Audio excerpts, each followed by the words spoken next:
Welcome to JNI today. ముందుగా headlines చూద్దాం. సచివాలయంలో గృహజ్యోతి మహాలక్ష్మి పథకాలను ప్రారంభించిన సీఎం రేవంత్ రెడ్డి. పేదల ఇళ్లలో వెలుగులు నింపాలని ఉచిత విద్యుత్ పథకం అమలు చేస్తున్నట్లు వెల్లడి.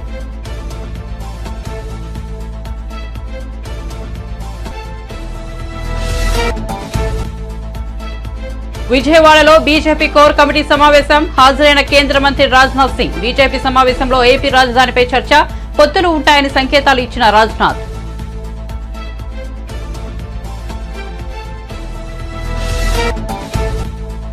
మూడు పిల్లలు కుంగితే కాళేశ్వరం మొత్తం కొట్టుకుపోయినట్ట అన్న కేటీఆర్. ఆకలి కేకల తెలంగాణ కాళేశ్వరం వల్ల అన్నపూర్ణగా మారిందని వెల్లడి.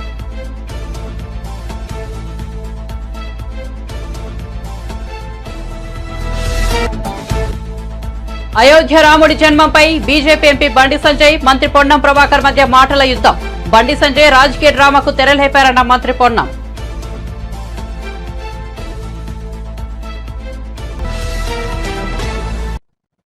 ఇక వార్త వివరాల్లోకి వెళ్తే, తాము ఇచ్చిన హామీలను నమ్మి తెలంగాణ ప్రజలు తమకు ఓటు వేసి అధికారం ఇచ్చారని ముఖ్యమంత్రి రేవంత్ రెడ్డి అన్నారు. 6 గ్యారంటీలలో భాగంగా మరో 2 మహాలక్ష్మి, గృహజ్యోతి పథకాలను ముఖ్యమంత్రి మంగళవారం సచివాలయంలో ప్రారంభించారు. ఈ సందర్భంగా ఆయన మాట్లాడుతూ ఎన్నికల్లో ఇచ్చిన హామీలను ఒక్కొక్కటిగా నెరవేర్చుతామన్నారు. పేదవారి ఇళ్లలో వెలుగులు నింపాలని 200 యూనిట్ల వరకు ఉచిత విద్యుత్ పథకం అమలు చేస్తున్నట్టు చెప్పారు. ఇచ్చిన గ్యారంటీలను ఖచ్చితంగా అమలు చేస్తామన్నారు. తాము అధికారంలోకి వచ్చిన 2 రోజుల్లో 2 హామీలను నెరవేర్చామని, ఇప్పుడు మరో 2 హామీలను అమలు చేస్తున్నట్లు తెలిపారు. కాంగ్రెస్ పార్టీ మాట ఇస్తే వెనకడుగు వేయదన్నారు. తాము ఆర్థిక నియంత్రణ పాటిస్తూ ముందుకు సాగుతున్నామన్నారు. సోనియా గాంధీ ఇచ్చిన హామీని ఎప్పుడూ విస్మరించలేదన్నారు. అర్హులైన వారందరికీ ఉచిత కరెంట్ ఇస్తామన్నారు. అత్యధిక మెజారిటీ ఇచ్చి ప్రజాప్రభుత్వాన్ని ఏర్పాటు చేయడం జరిగింది. డిసెంబర్ 7 నాడు ప్రమాణ స్వీకారం చేసిన మేము డిసెంబర్ 9, 2023 నాడు ఆర్టీసీలో మహిళలకు ఉచిత ప్రయాణము, రాజీవ్ ఆరోగ్యశ్రీ పథకాలను రెండింటిని ప్రమాణ స్వీకారం చేసిన 48 గంటల్లోనే అమలు చేసి నిరంతరాయంగా ఇప్పుడు ప్రజలకు ఆ 2 పథకాలను అమలు తీసుకురావడం జరిగింది. ఇప్పుడు మళ్ళీ రాష్ట్ర ప్రభుత్వం ఆర్థిక వెసులుబాటును అంచనా వేసుకొని నిజమైన లబ్ధిదారులకి పథకాన్ని అమలు చేయాలన్న ఆలోచనతోటి ప్రజాపాలన పేరు మీద గ్రామ సభలు నిర్వహించి ప్రజల దగ్గరికి వెళ్ళి గ్రామాలలో ఈ పథకాలకు అవసరమైన అర్హుల నుంచి వాళ్ళ నుంచి అప్లికేషన్స్ తీసుకొని వాటిని క్రోడీకరించి అర్హులైన నిజమైన లబ్ధిదారులకు ఈరోజు 200 యూనిట్ల వరకు గృహ అవసరాలకు ఉచిత విద్యుత్తు, అదేవిధంగా 500 రూపాయలకే సిలిండర్ కార్యక్రమాన్ని ఈరోజు లాంఛనంగా ప్రారంభించుకుంటున్నాం. వాస్తవంగా మీకు అందరికి తెలుసు, చేవెళ్లలో ఈ కార్యక్రమాన్ని పెద్ద ఎత్తున 1,00,000 మంది మహిళల సమక్షంలో శ్రీమతి ప్రియాంక గాంధీ గారు కూడా సభకు హాజరయ్యి కార్యక్రమాన్ని ప్రారంభించాలి అని చెప్పి ప్రభుత్వం నిర్ణయించుకున్నది.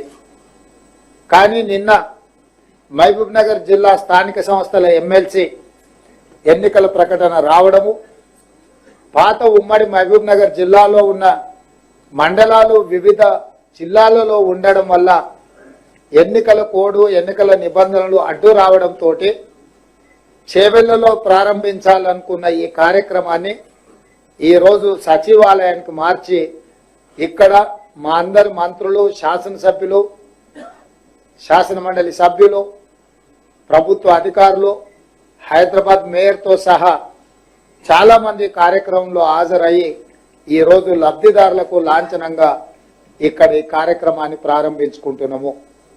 మీకు అందరికీ తెలుసు, కట్టెల పొయ్యితో కష్టాలు పడుతూ కన్నీళ్లు పెడుతున్న ఆడబిడ్డల కోసం దీపం పథకం ద్వారా కష్టాలు తీర్వడానికి ఆనాడు శ్రీమతి సోనియా గాంధీ గారే పేదలకు గ్యాస్ స్టవ్ సిలిండర్ ఇవ్వాలన్న ఒక గొప్ప పథకాన్ని ఆ రోజు యూపీఏ ప్రభుత్వం తీసుకొచ్చింది. ఆనాడు సిలిండర్ గ్యాస్ పొయ్యి సిలిండర్ ధర 400 రూపాయలకే మహిళలకు అందుబాటులోకి తీసుకొచ్చి పేదల కష్టాలు తీర్వాలని ప్రయత్నం చేసింది. కాంగ్రెస్ పార్టీ తర్వాత అధికారంలోకి వచ్చి పార్లమెంట్ ఎన్నికల్లో కరీంనగర్ లో కాంగ్రెస్ ఓడిపోతే రాజకీయ సన్యాసం తీసుకుంటారా అని మంత్రి పొన్నం ప్రభాకర్ కు బీజేపీ జాతీయ ప్రధాన కార్యదర్శి బండి సంజయ్ సవాల్ విసిరారు. అయోధ్య రామమందిరం విషయంపై పొన్నం ప్రభాకర్ మాట్లాడిన తీరును విమర్శించారు. హుజనాబాద్ జిల్లాలో నిర్వహించిన ప్రజాహిత యాత్రలో సంజయ్ ఈ మేరకు వ్యాఖ్యలు చేశారు. దీన్ని వేరే రకంగా చూపెట్టి ఇక్కడ ప్రజాహిత యాత్రకు ప్రజాస్పందన ఉన్నది, ప్రజలు తండోపదాలు తరలి వస్తున్నారు, దాన్ని చూసి డిస్టర్బ్ చేసే ప్రయత్నం చేస్తే అది మీకు ముప్పు వస్తుంది. ఇలా రాముడు అయోధ్యలో పుట్టిండా అని గ్యారంటీ ఏంటి అని మీరు అన్నదానికే ఇలా ప్రజలు చీదరించుకుంటున్నారు, ఇవాళ చీకొడుతున్నారు. ఇవాళ ఇవన్నీ పక్క పెట్టు, రాముడు పక్క పెట్టు, అన్ని పక్క పెట్టు. ఫస్ట్ నువ్వు 6 గ్యారెంటీ విషయం మాట్లాడు. ఫస్ట్ ఇలా 80 రోజులు అయింది దాదాపు, ఇంక 20 రోజుల డెడ్ లైన్ నీకు. 20 రోజుల తర్వాత నువ్వు 6 గ్యారెంటీ ఎట్లా అమలు చేస్తావు చెప్పాలి. ఫస్ట్ 423 హామీలు, వాటిని కూడా ఎట్లా అమలు చేస్తావు? 100 రోజులు అమలు చేస్తావు నువ్వన్నావు. మరి ఇందిరాగాంధీ ఫోటో పెట్టి 6 గ్యారెంటీలు మీరు ఇస్తే ఆ 6 గ్యారెంటీలు 100 రోజులు అమలు చేస్తాన్నారు. 6 గ్యారెంటీ అమలు చేయకుండా ఇందిరాగాంధీని అవమానపరిచేట మీరు. ఇందిరాగాంధీ ఫోటో పెట్టుకున్నారు కాబట్టి తెలంగాణ రాష్ట్రం అప్పుల పాలన విషయం మీరే చెప్పారు. అయినప్పుడు కూడా అప్పులు తీరుస్తాం, 6 గ్యారెంటీ పక్క 100 రోజులు అమలు చేస్తామన్నారు. ఎలక్షన్ కోడ్ రాబోతున్నది, మళ్ళీ చెప్తున్నా. దానికంటే ముందు ఈ 6 గ్యారెంటీలు మిగతా హామీలు నెరవేర్చరా? మళ్ళీ ఏదో 500 గ్యాస్ ఇస్తాము, 200 యూనిట్లు ఫ్రీ కరెంట్ ఇస్తాము, ఈ 2 హామీలు ఇచ్చి మిగతా తర్వాత చూస్తామంటే ప్రజలంతా అమాయకులు కాదు. 2 హామీలు ఇచ్చి బిస్కెట్ వేసినట్టు వేస్తే మేము ఊకునే పరిస్థితి లేదు. ఇలా 200 రోజులు కానీ 100 రోజులుగా ఇదే ప్రజలు తిరగబడతారు. నీ అహంకారము, నీ ఉరుకులాట, ఇవన్నీ కూడా 6 గ్యారెంటీలు అమలు చేసే విషయంలో చూపెట్టు. 100 రోజుల లోపట దాదాపు 80 రోజులు అయిపోయింది. ఇదంతా ఈ గంభీరత్వము ఇదంతా కూడా 6 గ్యారెంటీలు అమలు చేసే విషయాలు చూపెట్టు. నేను సవాల్ చేస్తున్నా, మళ్ళీ చెప్తున్నా. సరే, ఇదే నువ్వు చెప్పిన వాదన మీద నువ్వు ఈ పార్లమెంట్ కలిసి సిద్ధమా చెప్పు. ఇదే నువ్వు చెప్తున్న వాదన చెప్తున్నా, తప్పు మాట్లాడుతున్నావు కదా. నేను మా అమ్మ గురించి చెప్తున్నాను. నువ్వు ఏదో దీన్ని జిమ్మికులు చేసి యాక్టింగ్ చేస్తే నీ యాక్టింగ్ వాళ్ళు నమ్మరీడా. నేనేమంటున్నా అంటే ఇదే వర్షన్ మీద నువ్వు ఎన్నికల్లో అభ్యర్థులు పెట్టు. చలో, నేను దాని మీదనే మాట్లాడతా. నేను రాముడి మాట అన్ని మాట్లాడతా. ఈ ఎన్నికల్లో నేను ఓడిపోతే చలో రాజకీయ సన్యాసం తీసుకుంటా. ఈ ఎన్నికల్లో కాంగ్రెస్ పార్టీ ఓడిపోతే నువ్వు రాజకీయ సన్యాసం తీసుకుంటావా చెప్పు. మద్దతు సిద్ధమా చెప్పు. నేను మాట్లాడిన తప్పు నువ్వు భావిస్తే, ఏదో చిత్రీకరించి నువ్వు క్రియేట్ చేసి దాన్ని నమ్మించే ప్రయత్నం చేస్తే, నువ్వు దానికి కట్టుబడి ఉంటే, నువ్వు పార్లమెంటు పోటీ చేసే అభ్యర్థి ఎన్నికల్లో ఓడిపోతే నువ్వు రాజకీయ సన్యాసం తీసుకుంటావా చెప్పు. నేను సిద్ధం దానికి. నువ్వు తీసుకుంటావా? నువ్వు 3వ ప్లేస్ ఎందుకు పోయినావు? పార్లమెంట్ ఎన్నికల్లో, కరీంనగర్ ఎన్నికల్లో 3వ ప్లేస్ ఎందుకు పోయినావు? ఈడికి ఎందుకు వచ్చినావు చెప్పరాదు. మరి ఇంకా మాట్లాడదు. నీ జోలికి రాలే నేను. నువ్వంటే ఒక గౌరవం ఉండే, ఒక ప్రేమ ఉండే, కానీ దాన్ని పిరికితనంగా తీసుకుంటున్నట్టు. నువ్వు మేము పిరుకోవడం కాదు. నాకు 100 కేసులున్నాయి. 2 సార్లు జైలుపోయినా. ఇక్కడ మా కార్యకర్తలు అందరు జైలుపోయారు. అందరి మీద కేసులున్నాయి. మీరు బీఆర్ఎస్ పార్టీ లెక్కనే ఇట్లా అహంకారంతో వ్యవహరిస్తా అంటే ప్రజలు అప్పుడు ఎట్లా తిరగబడతారో త్వరలో తిరగబడతారు. అతి త్వరలో, అతి తక్కువ సమయంలో వ్యతిరేకత ఉన్నటువంటి పార్టీ కాంగ్రెస్ పార్టీ. ఉస్నాబాద్ ప్రశాంతంగా ఉన్నది. మేము ప్రశాంతంగా ప్రజాహిత యాత్ర తీసుకుంటున్నాం. వీళ్ళు చిచ్చు పెట్టి ఉస్నాబాద్ లో మొత్తం శాంతి భద్రత సమస్య సృష్టించి, ఒక అలజడి సృష్టించి, రెచ్చగొట్టే వాతావరణం సృష్టించి ప్రశాంతంగా ఉన్న ఉస్నాబాద్ ప్రశాంతం దెబ్బతీసే ప్రయత్నం చేస్తున్నారు. వీళ్ళు ఏడవనే కదే ఉంటది. అయోధ్య రాముడి జన్మపై బీజేపీ బండి సంజయ్, మంత్రి పొన్నం ప్రభాకర్ మధ్య మాటల యుద్దం కొనసాగుతోంది. అయోధ్య రాముడి విషయంపై కాంగ్రెస్ నేతలపై తాను చేసిన వ్యాఖ్యలకు కట్టుబడి ఉండాలని బండి సంజయ్ స్పష్టం చేయగా, దీనిపై మంత్రి పొన్నం ప్రభాకర్ తాజాగా స్పందిస్తూ బీజేపీ ఎంపీపై విరుచుకుపడ్డారు. బండి సంజయ్ రాజకీయ డ్రామాకు తెరలేపారని మండిపడ్డారు. కరీంనగర్ పార్లమెంట్ అభివృద్ధికి ఎంపీగా ఏం చేశావో చెప్పి యాత్ర చేయాలని తాను అన్నట్లు తెలిపారు. రాజకీయ డ్రామాకు తిరిగి తెరలేపినాడు. నిన్న ఎన్నికల ప్రచార సభ సందర్భంగా నేను అతన్ని ఒక ప్రశ్నించిన, పార్లమెంట్ సభ్యుడిగా 5 సంవత్సరాలు మీరు నియోజకవర్గం చేసిన సేవ ఏందో చెప్పి ప్రచారం కొనసాగించండి. శ్రీరాముడు పేరు మీద ఓట్లాడడం కాదు, మీరు నిజంగా ఈ నియోజకవర్గ అభివృద్ధి చేసి ఉంటే దాన్ని చెప్పమని అడిగితే నేను ఎన్నడూ అననటువంటి మాటలు, రాముడి పుట్టుక గురించి, అక్షింతల గురించి మాట్లాడి, నా తల్లి జన్మకు సంబంధించిన మాటలు నేను సభ్య సమాజాన్ని కోరుతామయ్యాల. జన్మనిచ్చిన తల్లి, నా తల్లి కావచ్చు, ఇంకొకరు తల్లి కావచ్చు, రాజకీయాలు అడిగిన ప్రశ్న నియోజకవర్గ అభివృద్ధికి సంబంధించి అయితే అతను మాట్లాడిన మాట తల్లికి జన్మం గురించి మాట్లాడుతూ ఉన్నాడు. సమాజం గమనించాలి. తల్లి పాత్ర, ఎవరి తల్లి అయినా తల్లి. అటువంటి మాటలు మాట్లాడిన వ్యక్తి రాజకీయ డ్రామా చేస్తూ తిరిగి ఆ యాత్ర ఒక ప్రచారం రావాలనే ఆలోచనతో మళ్ళీ ఎవరు అడ్డుకుంటున్నట్టుగా ప్రచారం చేస్తారు. మేమెవరూ అడ్డుకుంటలేదు. ప్రజాస్వామ్యంలో యాత్ర చేసే హక్కున్నది. మీరు మాట్లాడిన మాటల్ని మళ్ళీ ఏమంటున్నారు? చట్టరీత్యా చర్యలు తీసుకుంటాము. ప్రజలే మనకు చట్టం, ప్రజాస్వామ్యమే మనకు చట్టం. ఈ ప్రజల ముందు నేను అడుగుతా ఉన్నా, అమ్మ, ప్రతి బిడ్డకు జన్మనిచ్చుంటారు ఒక తల్లి. నా తల్లి జన్మ గురించి మాట్లాడుతూ ఉన్నటువంటి అతని పట్ల ఒకసారి ఆలోచన చేయండి. ఇది ఏమాత్రం రాజకీయాల సబబు ఈ విధంగా మాట్లాడడం. భార్యకు మంగళసూత్రం కడతారు. అటువంటి మంగళసూత్రం అమ్మి ఎన్నికల్లో గెలిచిన అనే వ్యక్తి.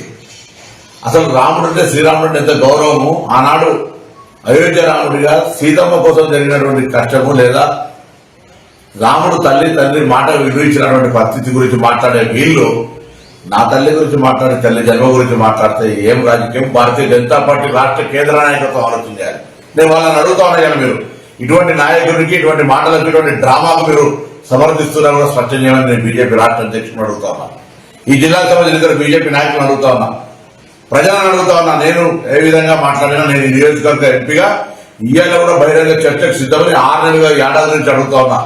ఈ నియోజకవర్గం మీద మీరేం చేసిన 5 నెలల్లో నేనేం చేసిన, మీరు నియోజకవర్గ ప్రజలకు ఏం చేయలేదని, మీరు ప్రజల్లో కూడా తిరుగుబాటు వస్తుందని, ఓడిపోతానే భయంతో ఇటువంటి ప్రస్తావన తెచ్చి మీరు రాజకీయ లబ్ధి పొందే ప్రయత్నం చేస్తే, ఈ మాట ఆనాడు కేసీఆర్ గారు హిందుగాలు బొందుగాలు అంటే ఏ విధంగా ఎన్నికలకు వాడుకున్నావో, నీ గెలుపు ఇవాళ తల్లి మాట నీ సమాధికి కారణం కాబోతుంది. బండి సంజయ్, జాగ్రత్త అనే మాట సందర్భంగా గమనిస్తున్నా. మేము హింసవాదులం కాదు, మేము కాంగ్రెస్ పార్టీ వాళ్ళం. మేము యాత్ర గడ్డపడతలేము. దాని పేరు మీద శవం మీద పిల్లలు ఎదుర్కొనే విధంగా యాత్రను అడ్డుకుంటున్నామని లబ్ధి పొందే ప్రయత్నం చేయకు.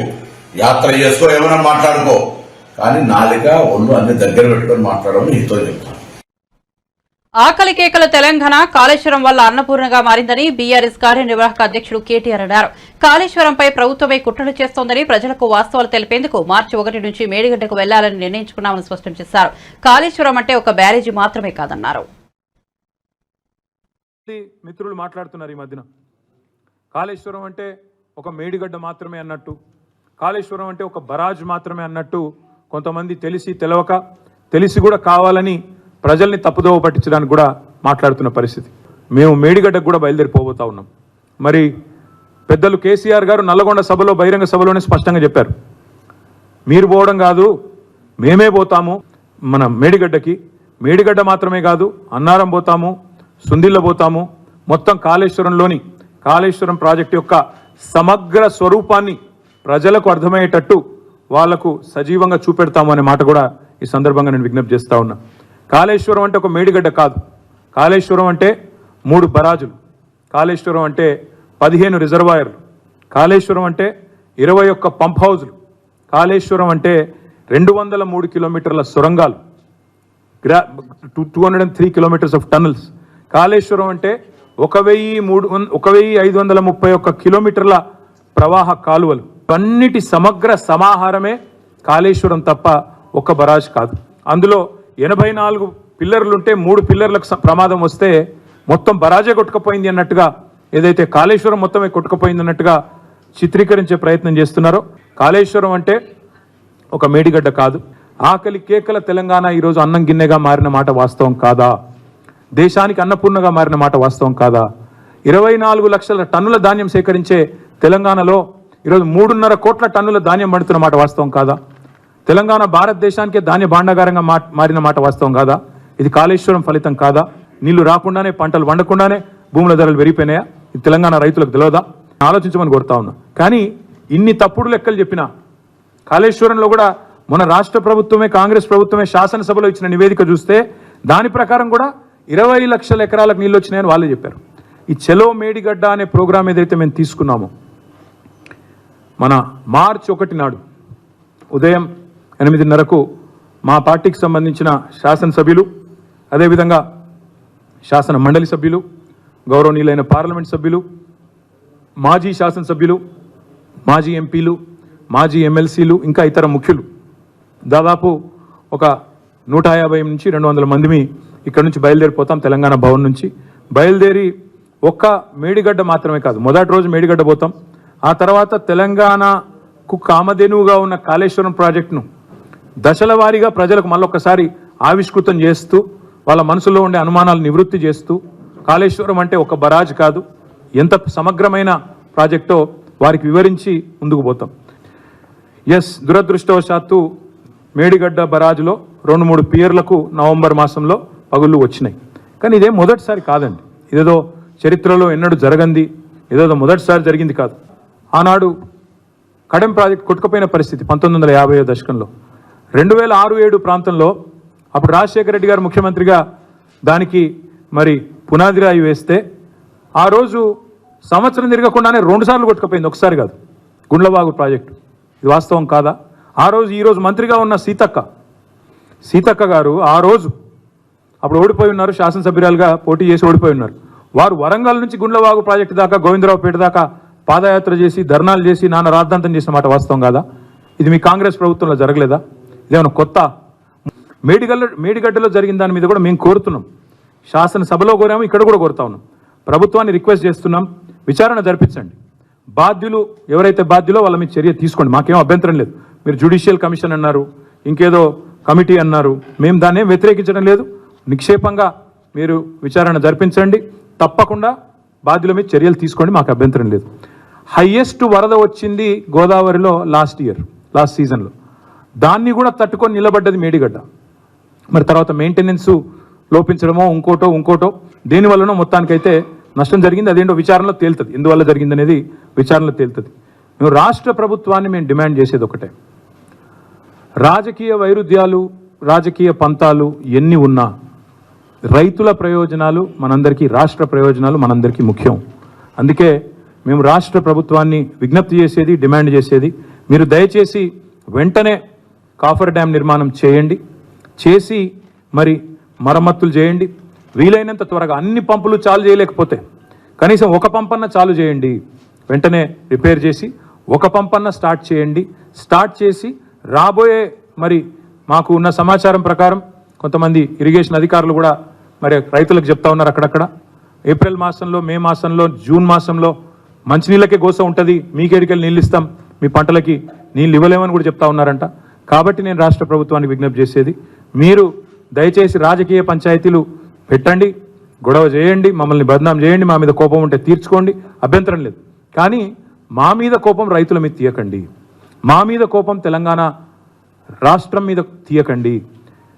చేయాల్సిన పని చేయకుండా శ్వేతపత్రాలు, ఇంకా పవర్ పాయింట్లు, ప్రాజెక్టు విజిట్లు అని దుమ్మెత్తిపోసే కార్యక్రమం ఏదైతే చేస్తున్నారో ఇది మంచిది కాదు అనే మాట కూడా రాష్ట్ర ప్రభుత్వానికి నేను విజ్ఞప్తి చేస్తా ఉన్నా. విజయవాడలో నిర్వహించిన బీజేపీ కోర్ కమిటీ సమావేశానికి కేంద్ర మంత్రి రాజ్నాథ్ సింగ్ విచ్చేశారు. ఈ సమావేశంలో ఏపీ రాజధానిపై చర్చ జరిగింది.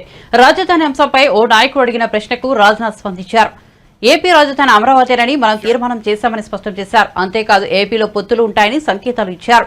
బీజేపీ మూడోసారి కూడా దేశంలో అధికారంలోకి రానుందని ధీమా వ్యక్తం చేశారు. स्वीकार किया मेरे बहनों भाइयों, और ऐसा सिस्टम बना दिया, जनधन योजना, आधार और मोबाइल के माध्यम से जैम की ऐसी ट्रिनिटी बना दी कि आज दिल्ली के बैंक से 100 पैसा चलता है तो 100 का 100 पैसा लोगों की जेबों में पहुंचता है, एक पैसा भी भ्रष्टाचार की भेंट नहीं चढ़ने पाता है. तो भ्रष्टाचार केवल भाषण देकर समाप्त नहीं किया जा सकता. भ्रष्टाचार को यदि समाप्त करना है तो सिस्टम में चेंजेस लाने पड़ेंगे. మిత్రులారా, ఈ దేశంలో అన్నిటికన్నా పెద్ద వ్యాధి ఏదన్నా ఉందంటే అది అవినీతి. ఈ దేశంలో అవినీతి పెచ్చి పెరిగిపోయిన విషయం మీకు అందరికీ తెలుసు. గతంలో ఆనాడు ఈ దేశానికి ప్రధానిగా ఉంటున్న రాజీవ్ గాంధీ గారు స్వయంగా తను ఒప్పుకున్నారు, నేను ఢిల్లీ నుంచి 100 పైసలు పంపిస్తే ఆ లబ్ధిదారికి చేరేసరికి 14 పైసలు మాత్రమే జరుగుతుంది, 86 పైసలు అవినీతి పరుల జేబుల్లోకి వెళ్తుందని వారు నిస్సహాయతను ప్రకటించారు. నేను వారు విమర్శించట్లేదు, కానీ వారి నిస్సహాయతను మాత్రం అర్థం చేసుకున్నాను. తర్వాత ఇవాళ ఎటువంటి నాయకత్వం ఈ దేశంలో ఉందంటే, నరేంద్ర మోడీ గారు ప్రధానమంత్రి అయిన తర్వాత ఈ అవినీతి నిర్మూలనకు సవాల్గా స్వీకరించారు. అందుకని ఆధార్ని తీసుకొచ్చి డైరెక్ట్ బెనిఫిట్ ట్రాన్స్ఫర్ ద్వారా ఏ పథకాల లబ్ధి అయితే లబ్ధిదారుకు చేరాలనో వాళ్ళకు ఢిల్లీ నుంచి పంపిస్తే 100కు 100 పైసలు ఇవాళ వాళ్ళ జేబుల్లోకి వెళ్తున్న విషయాన్ని తెలియాలి. మిత్రులారా, నేను చెప్పదలుచుకున్నది ఏంటంటే కేవలం ప్రసంగాల వల్ల ఈ అవినీతి నిర్మూలన జరగదు. అవినీతి నిర్మూలన జరగాలంటే ఒక సమర్థవంతమైన నాయకత్వం ఉండాలనే విషయాన్ని చెప్పదలుచుకున్నాను. ఇవాళ ఈ దేశంలో అతి పెద్ద अमलापुरम गया और अन्य जिलों के किसानों और पैडी फार्मर से मिलने गया था। మిత్రులారా, యూపీఏ సమయం మత్స్యకార రంగానికి కూడా ప్రత్యేకంగా जाकर आंध्र प्रदेश के लोगों को बतला देना कि जिस दिन आंध्र प्रदेश पे हमारी सरकार बन जाएगी, हमारी सरकार इस पोलवरम प्रोजेक्ट को स्वयं प्रधानमंत्री ने कहा मैं स्वयं अपने हाथों में ले लूंगा और इस पोलवरम प्रोजेक्ट को मैं पूरा कराऊंगा। ఆర్థిక ఇబ్బందులు ఉన్నప్పటికీ తాము చెప్పిన హామీలను అమలు చేస్తున్నామని ఉప ముఖ్యమంత్రి మల్లుభట్టి విక్రమార్క అన్నారు. మహాలక్ష్మి గృహజ్యోతి పథకాల ప్రారంభం సందర్భంగా ఆయన మంగళవారం మాట్లాడుతూ బీఆర్ఎస్ 10 ఏళ్ల పాలనలో తెలంగాణ ఆర్థిక పరిస్థితి దారుణంగా దెబ్బతిందన్నారు. ఆర్థిక పరిస్థితులు బాగాలేనప్పటికీ హామీలను అమలు చేస్తూ ముందుకు సాగుతున్నామన్నారు. మన దేశంలో కొన్నేళ్లుగా గ్యాస్ సిలిండర్ ధరలు భారీగా పెరుగుతున్నాయని ఆందోళన వ్యక్తం చేశారు. ఈ పెరిగిన ధరల నుంచి సామాన్యులకు మహిళలకు ఊరట ఇచ్చేందుకు గృహజ్యోతి పథకాన్ని ప్రకటించినట్లు తెలిపారు. 500 రూపాయలకే సిలిండర్ ద్వారా రాష్ట్రంలోని 40 లక్షల కుటుంబాలకు ప్రయోజనం కలుగుతుంది. 6 గ్యారంటీల్లో భాగంగా మేము ఈరోజు లాంచ్ చేస్తున్నటువంటి సందర్భంలో 500 రూపాయలకే గ్యాస్ సిలిండర్, 200 యూనిట్ల లోపల ఉచితంగా కరెంటు పొందేటువంటి లబ్ధిదారులందరికీ హృదయపూర్వకమైనటువంటి నమస్కారాలతో కూడినటువంటి అభినందనలు కూడా తెలియజేస్తా ఉన్నాను. ఇది దేశమంతా ఎదురు చూస్తున్నటువంటి కార్యక్రమం. తెలంగాణలో కాంగ్రెస్ పార్టీ 6 గ్యారంటీల్ని ప్రకటించింది.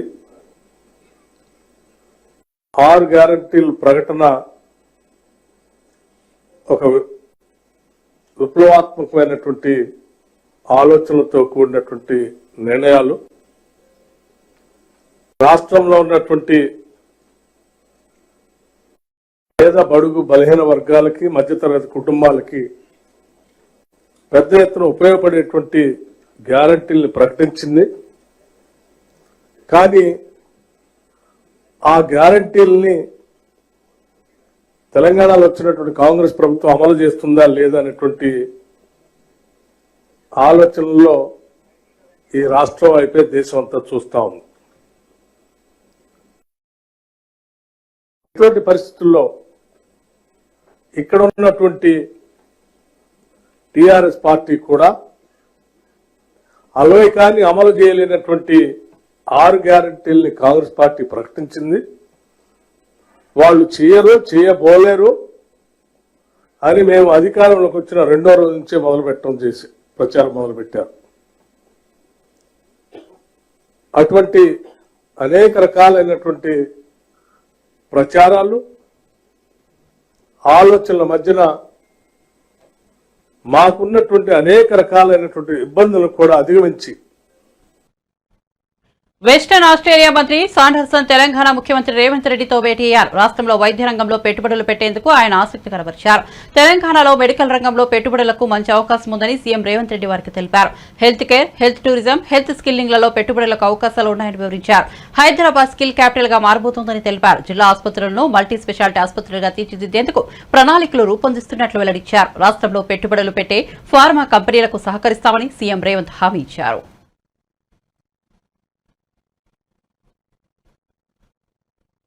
ఏపీ మంత్రి రోజాపై సినీ నిర్మాత కాంగ్రెస్ నేత బండ్ల గణేష్ సంచలన వ్యాఖ్యలు చేశారు. తెలంగాణ మంత్రి రేవంత్ రెడ్డి చేసిన చేపల పులుసు వ్యాఖ్యలపై ఓ టీవీ ఇంటర్వ్యూలో స్పందించిన రోజా ఆయన యాక్సిడెంట్ సీఎం అని, ఏం మాట్లాడాలో తెలియక ఏదేదో మాట్లాడుతున్నారంటూ కౌంటర్ ఇచ్చిన విషయం తెలిసిందే. కాగా రోజా చేసిన కామెంట్లపై బండ్ల గణేష్ ఘాటుగా స్పందించారు. రోజా డైమండ్ రాణి అని, ఆమెకు ఈసారి సీటు వస్తుందో రాదో డౌట్ అంటూ విమర్శలు చేశారు బండ్ల గణేష్. ప్రభుత్వం కాంగ్రెస్ ప్రభుత్వం రేవంత్ 10 ఏళ్ల తర్వాత మీరు రోజా ఏం చెప్పారండి? రోజా గారి గురించి, రోజా డైమండ్ రాణి, ఆమె గురించి ఏం మాట్లాడతాం? ఆమెకు సీట్ వస్తుందో రాదో డౌటు. రోజా రేవంత్ రెడ్డి యాక్సిడెంటల్ సీఎం కాదు. ఆమె ఎవరి దగ్గర పనిచేస్తుంది? ఆయన యాక్సిడెంట్ సీఎం. రేవంత్ రెడ్డి గారు ఫైటర్. రేవంత్ రెడ్డి గారు ఫైటర్, పోరాడైన యోధుడు. భారతదేశంలో ఇట్లాంటి యోధులు చాలా తక్కువ మంది ఉంటారు. ఈయన యోధుడు, ఈయన పోరాడి కష్టపడి తనేందో నిరూపించుకొని ముఖ్యమంత్రి పదవి తెచ్చుకున్నాడు. యాక్సిడెంటల్ సీఎం అయితే నాన్నగారు చనిపోతేనో, నాన్నగారు వారసత్వం వస్తేనో, ఇంకోటి వస్తేనో నీలాగా పులుసు వండి పెడితేనే వస్తుంది. నువ్వు పులుసు వండి పెట్టావు కాబట్టి నువ్వు పులుసు పాపవు, నువ్వు వదిలేయి. నువ్వు రేపో మాపో మాజీ అవుతావు. ఆ మాజీ ఈ మాజీ కలిసి పెట్టి ఇక్కడ వచ్చి జబర్దస్త్ ప్రోగ్రామ్ చేసుకుంటా, పగల జబర్దస్త్ షూటింగ్, నైట్ పూట ఏమో మాజీలు కలిసి తాజాగా కేజీలు తెచ్చుకొని పులుసు వండుకొని పెట్టుకోను. అంతేగాని మా ముఖ్యమంత్రి అనే స్థాయి నీది కాదమ్మా తల్లి. నువ్వు నీ స్థాయి కాదు, నువ్వు ఐటెం రానివి, నువ్వు ఐటెంలానే ఉండు. అన్యాయం చేసిన కాళేశ్వరం చూసుకోవటానిక, అక్రమాలు చేసిన కాళేశ్వరంలో ఏమేమి తప్పులు ఎట్లొస్తాయో దీనికి ఎట్లా ఆన్సర్ ఇవ్వాలని వాళ్ళ ఎమ్మెల్యేలని వాళ్ళ ఇప్పటికే మంగళయాన్ చంద్రయాన్ 3 విజయాలతో అంతరిక్ష పరిశోధన రంగంలో భారత్ ఖ్యాతి ఇనుమడించింది. ఈ క్రమంలో రెట్టించిన ఉత్సాహంతో ఉన్న భారత్ గగన్యాన్ కు సిద్ధమైంది. భారత్ కు ఇది తొలి మానవ సహిత రోదసీ యాత్ర. ఇంతటి ప్రతిష్టాపన గగన్యాన్ యాత్రలో భాగంగా అంతరిక్షంలోకి వెళ్లే భారత వ్యోమయానాల పేర్లను ప్రధాని నరేంద్ర మోదీ ప్రకటించారు. ఇండియన్ ఎయిర్ ఫోర్స్ కు చెందిన గ్రూప్ కెప్టెన్లు Ajit Krishnan, Prashanth Balakrishna Nair, Angad Pratap, wing commander Shubhanshu Shukla Gagan and space copter ద్వారా దూరదర్శిలోకి వెళ్లనున్నారని మోదీ తెలిపారు. ఇవి 4 పేర్లు కాదు, 140 కోట్ల మంది భారత ప్రజల ఆకాంక్షలను అంతరిక్షంలోకి తీసుకెళ్లే శక్తులను అభివర్ణించారు. కేరళలోని తిరువనంతపురంలో జరిగిన ఓ కార్యక్రమంలో ప్రధాని మోదీ ఈ 4 వ్యోమగాములను పరిచయం చేశారు. 40 ఏళ్ల కిందట రాకేష్ శర్మ రూపంలో తొలి భారతీయుడు అంతరిక్షంలోకి వెళ్లగా మళ్లీ ఇన్నాళ్లకు భారతీయులు అంతరిక్షంలోకి వెళ్లనున్నారని, అయితే ఈసారి కౌంట్ డౌన్ మనదే, రాకెట్ మనదేనని స్పష్టం చేశారు. भारत वो पहला देश बना जिसने चंद्रमा के साउथ पोल पर तिरंगा फहराया.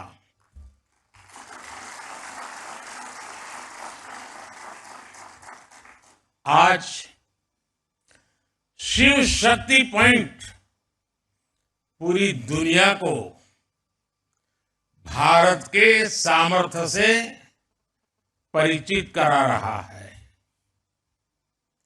अब विक्रम साराभाई स्पेस सेंटर में हम सभी एक और ऐतिहासिक सफर के साक्षी बन रहे हैं. अब से कुछ देर पहले देश पहली बार अपने 4 गगनयान यात्रियों से परिचित हुआ.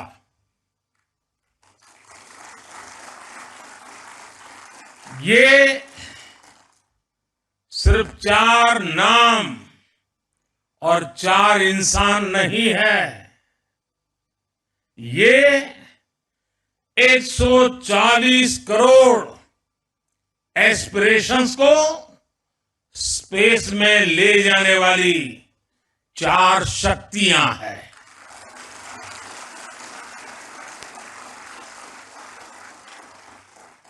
चालीस वर्ष के बाद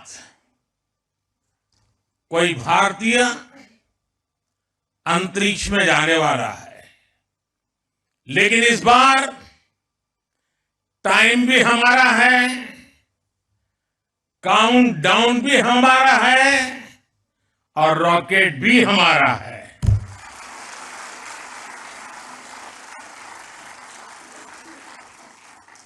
मुझे खुशी है. బులెటిన్ ముగించే ముందు హెడ్లైన్స్ మరోసారి చూద్దాం.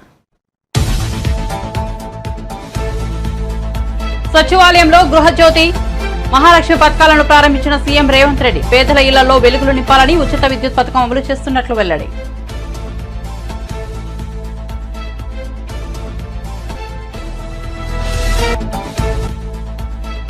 విజయవాడలో బీజేపీ కోర్ కమిటీ సమావేశం. హాజరైన కేంద్ర మంత్రి రాజ్నాథ్ సింగ్. బీజేపీ సమావేశంలో ఏపీ రాజధానిపై చర్చ. పొత్తులు ఉంటాయని సంకేతాలు ఇచ్చిన రాజ్నాథ్.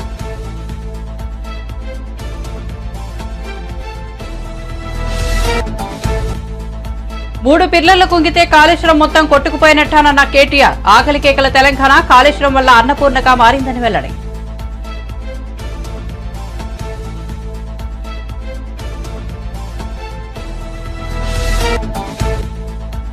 అయోధ్య రాముడి జన్మంపై బీజేపీ ఎంపీ బండి సంజయ్, మంత్రి పొన్నం ప్రభాకర్ మధ్య మాటల యుద్ధం. బండి సంజయ్ రాజకీయ డ్రామాకు తెరలేపారన్న మంత్రి పొన్నం.